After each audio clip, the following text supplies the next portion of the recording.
ইহামের ক্ষুধা লেগেছে, আজকে সে আবদার করছে বার্গার খাবে। অফার দেখলাম মিস্টার চিজে, বেশ কয়েকটা অফার আছে, তো মিস্টার চিজে আজকে যাওয়া যাক, লেটস গো। আজকের ভিডিওটা বেশি লং করব না, সরাসরি উঠে যাচ্ছি। শীতে বেশ খারাপ। সরি আপু, ইহামেরা বসে পড়েছে না? অর্ডার দিয়েছো? হ্যাঁ, 2টা প্ল্যাটার অর্ডার দিছি। কর্নার টেবিলটা সুন্দর, চলো ওইখানে বসি। ওকে। আপনাদের সাথে তো লোকেশনটাই শেয়ার করা হয়নি। বটতলা চৌমাথায় মসজিদের ঠিক পাশেই কিন্তু মিস্টার চিজ নামে এই রেস্টুরেন্ট।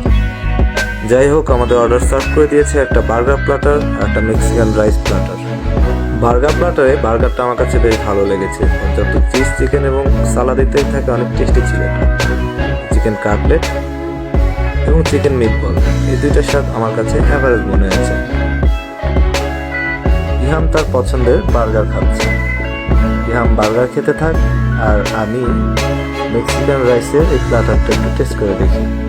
এই প্ল্যাটারটা থেকে chicken pasta, Mexican rice, Mexican chicken, salad, প্রত্যেকটা আইটেমই কিন্তু আমার কাছে বেশ ভালো লেগেছে। একজন মানুষের জন্য পরিমাণটা কিন্তু পর্যাপ্ত, চাইলে দুজনেও খেতে পারে। যদিও প্ল্যাটারের দাম ছিল 89 টাকা এবং 99 টাকা, কিন্তু বিল দেওয়ার সময় কিন্তু 90 এবং 100 ধরেই দেওয়া হয়েছে। It's jokes part. আমরা দুজন খেতে থাকি, আপনাদের সাথে দেখা হবে ইনশাআল্লাহ পরে কোনো ভিডিওতে। ততক্ষণ পর্যন্ত ভালো থাকুন, সাথে থাকুন। আল্লাহ হাফেজ।